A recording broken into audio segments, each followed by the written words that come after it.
Hello, hello, hello. Welcome to another episode of the GSMC Wrestling Laureate podcast brought to you by the GSMC Sports Network.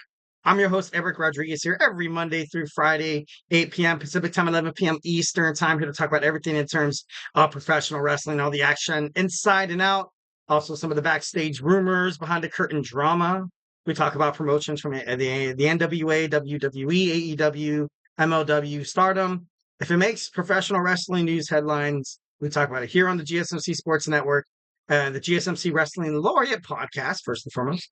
Uh, so, guys, it's Thursday. We're just one more day away from the weekend next to our Friday. Obviously, tonight was the first, football game of the season, the NFL. The Baltimore Ravens are currently taking on the Kansas City Chiefs right now. So, and I think the score 10-20, I think it is. I think it might be. But overall, it's just great. It's great to have football back. Everybody is super excited, that the NFL is back. The NFL is obviously, king in terms of entertainment in the United States. Obviously they're trying to branch out to, trying to appeal to more of a international kind of audience, having their games in Germany. We have one in Brazil tomorrow, and of course London, England. Enough about that. We're going to talk about some professional wrestling. On tap today, we're going to talk about some AEW Dynamite review. We have my Thursday night wrestling preview. We're going to talk about TNA Emergence and my reactions to the matches. We're also going to talk about Jordynne Grace's open challenge on NXT. Who could possibly be the person to answer? We're going to talk about some people that are likely, some people that are less likely, and some people that I don't want to see them answer, to be honest. Like, not trying to be mean, but just for the sake of both NXT and TNA, I feel like it'd be terrible for these women superstars to challenge Jordynne Grace. And lastly, on Friday, on Thursday, I'm already getting too ahead of myself there. We're going to talk about the NWA. We're going to talk about their 76th anniversary show. They've been around for 76 years. That's crazy. Wow. It's like, you have the WWE and then you have the NWA that's been around towering. And, not much success has really come to the NWA ever since you've kind of had it fall off a cliff once when, they had the partnership with TNA. And then, all of a sudden, a lot of the superstars went to WCW. They evolved to WWF, back then it was the WWF. But overall, I feel like it's a great place that a lot of superstars, kind of start their career in terms of professional wrestling. It's kind of like the college football professional wrestling, kind of like how I like to call it. But overall, I don't know. Overall, it was, it's pretty great, 1,010%. But let's go ahead and dig on into some content. But before we do any of that, I want to remind you guys to use that super chat, whether if you got a burning question or just something that you're dying to get off your chest. Here at GSMC Sports Network, we are absolutely all ears. We want you guys to be part of the mix. We want you guys to not to feel shy. Send in your comment, send in your question. And, if you really want to make sure your comment or question gets noticed, hit up that super chat. It's that $ below the chat box to guarantee that your whatever you post will be on the show, so we can talk about it and kind of dive in a little bit. It's always really fun when people do that. Obviously, your guys' super chats helps us keep the lights on in terms of keeping this podcast going, keeping this network going. So 1,010%. Thank you guys so much. We are grateful for each and every one of you guys who tune in daily at the GSMC Sports Podcast. So don't be shy and go ahead and send in go ahead and send in your chat. It makes things a hell of a lot better when there's a lot of it's just, back and forth, banter here in terms of professional wrestling fans. That's the reason why wrestling fans, they love meeting other wrestling fans. I don't want to meet another wrestling fan and be like, I totally agree with you, bro. You know what I mean? Like, dude, I want you to be like, dude, you're crazy.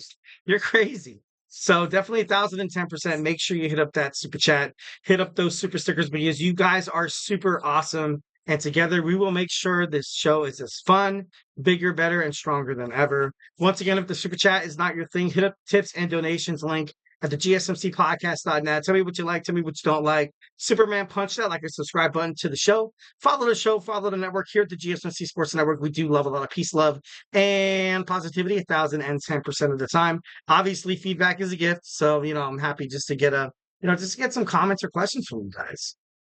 All right, so we're going to talk about our first segment, AEW Dynamite review. Overall, I thought it was decent. I thought it was a pretty good Dynamite. Obviously, it's so crazy how they had their, kind of how they had their pay-per-views kind of back to back. You had All In, and now it's going to be All Out. But yeah, let's go ahead and dig on into some, AEW Dynamite. So Daniel Garcia out for blood for, MJF. That's not really much of a surprise. You knew that Dynamite was going to open with an angry Daniel Garcia. And what MJF says, it's obviously it is to a point where, it is choreographed, it's staged. But MJF, he does know how to push the envelope a little bit too much. Maybe a little bit of a personal kind of approach coming out of Daniel Garcia. Daniel Garcia is one of the youngest rising stars on the AEW roster right now. Although I still feel like I don't know if his contract came to terms.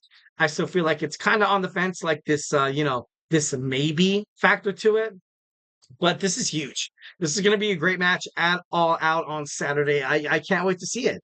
I can't wait to see it. And the crowd overall is really into it. They buy into both Daniel Garcia. They buy in to MJF. And I don't know. It's just right now for AEW. It's perfect. It's kind of the perfect way to kind of have these mid main card superstars that are battling it out because I feel like overall, whoever wins at All Out is probably going to be the next one to challenge either Will Ospreay after the Bastard Pack, or most likely going to challenge, Brian Danielson if he makes it out of All In alive against the scapegoat. Why do I want to say Ethan Page? It's not Ethan Page. It's scapegoat Jack Perry. It's crazy. Next, we have a match between Kazuchika Okada and Kyle Fletcher. This was a great match. This was a really, really good match. Don Callis loves to come in and he loves to, be on commentary in terms of all of his superstars, but I feel for, where Kyle Fletcher's character is kind of going. Okada, I got to be honest, I was happy to see that his wrestling abilities are starting to come back. And I'm not trying to sound like a jerk. I'm not trying to seem like, I have a stick up my butt or anything like that. But ever since Kaz Okada, debuted in the AEW, became part of the Elite, the whole Rainmaker thing, which is it's dying. This whole Elite thing with Matthew and Nicholas Jackson, it was dying. Tony Khan had to come back in. Christopher Daniels was fired by the EVPs. Then all of a sudden he went literally from the like being the worst position that that you can have at a job. You're fired, dude. And then the next day you show up as like a vice president. Like, I don't know. It's just it's a little mind boggling, but overall I just feel like it wasn't good for Okada. And Okada's no stranger of being in a wrestling promotion where it just doesn't fit. Where he started his career and then he went to then he started wrestling the TNA a little bit. Absolute garbage. He was absolute garbage. Then he went to New Japan Professional Wrestling, found who he is. He's Mr. 5-star from Dave Meltzer. But this match was great. Overall, this match was amazing. It was good to see, kind of flashes of that, Okada. He still has it in him. He still has it in him. Honestly, they made me a believer. At first, I kind of thought Okada was going to be like a little bit washed up, a little bit of like a, kind of like a circus act. You know what I mean? Because just the way he's been portrayed on AEW. Sorry, I get sweat in my eyes. On AEW, beating Eddie Kingston from the moment he signed with AEW, and I didn't really see any exponential growth in terms of what Kazuchika Okada had coming to him on Dynamite. But I don't know. It was good. It was pretty damn great. Kyle Fletcher, he's a rising star. He's still very, very young, but the Aussie was able to kind of, he was able to hang in there with Okada. Like that's, one of those matches that you have in professional wrestling where you lose, but overall it seems like you kind of win here. And I feel like Kyle Fletcher is in a lot of those matches, which is great for his future.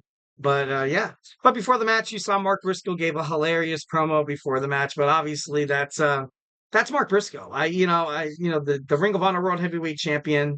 He's just great. He's just great. Every single time he steps into the ring, when he fought against Kyle O'Reilly, he fought against Kyle Fletcher, and I was like, all right, this is it. No, this is it. And then he fought against the hot Beast Mortos, and I was like, okay, this for sure is it. The Beast Mortos just looks like some guy who can carry the Ring of Honor World Championship and just represent it proudly, especially for the Don Callis family. But he just keeps fighting. He keeps fighting through, and I know exactly why. He can carry the brand on his back. He can go out there and he can cut an amazing promo. He can get people that are sitting in their seats, eating their popcorn, drinking their soda, like, oh, okay. And Mark Briscoe comes out and starts talking. You're like, dude, like this guy's sick. I love that. And definitely that's a reason why I'm a huge fan of Mark Briscoe, the Ring of Honor World Heavyweight Champion. Next, we have a match between Robin Renegade and Jamie Hayter. Jamie Hayter was overall, she was able to defeat Robin Renegade, but it was, to be honest, it seemed like it was, it was a little too short. I feel like, you had this person that came back at AEW All In. Obviously, they made a big deal about her, debut, or no, scratch that, her return back to AEW. And all of a sudden in her matches, you want to start cutting her short. I don't know. That just doesn't really make clear sense to me. Robin Renegade, I feel like is, talented as hell as well. But I don't know. It was kind of crazy. And then the fans were, they get into it. The fans get into it when she comes out. And I don't know. It's just kind of. And then you saw a promo after the match. You saw John Moxley talking to Jack Perry, talking to him about being a sweet kid was actually kind of funny. I'm wondering if that was unscripted, if maybe that was improvised by John Moxley, because if it was, that's going to cause some trouble in the backstage. Jack Perry is not really the guy you can kind of joke around backstage. He has a huge chip on his shoulder, kind of has his head up his own rear end. The AEW, TBS champion, TNT champion, sorry. From what I've heard from reports, speculations. I've listened to the Busted Open podcast with what Bully Ray had to say about how Jack Perry, when he was in the locker room, you didn't really feel like he had the obligation to kind of introduce himself or talk to any of the other wrestlers. Just signs of respect, just signs of respect. And what happened between the whole CM Punk thing, hearing his side of the story, you could be a young prospect, but at the same time, you got to have respect. You got to 1,010%. You got to, hold respect for your opponents. And, I feel like right now, Jack Perry, he's not really kind of, into that, kind of boat here. All right. So moving on rapidly, because we are running out of time on this segment, we had Mariah May taking on the beast, the native beast, Nyla Rose. I love Nyla Rose. I love it that she every single time she, steps inside the ring, either if it's Dynamite, Collision, Rampage, I just think she's awesome. The Glamour was able to score a victory with a Storm Zero. Definitely, poking fun at Tony Storm a little bit, kind of, giving fans a reason to kind of cheer for Tony Storm, and just overall kind of create this ability to kind of have this baby face that Tony Storm has kind of stepped on into. But overall, Mariah May was able to defeat her, which makes me think that because I had speculation saying that if Mariah May and Tony Storm was going to have this gruesome, back and forth battle and rivalry and blood and guts and, all this other stuff, that she would have to lose the title, drop the title to Nyla Rose, who would represent the title pretty damn well on Dynamite, Collision, or Rampage, even on Ring of Honor, CMLL, also New Japan Professional Wrestling.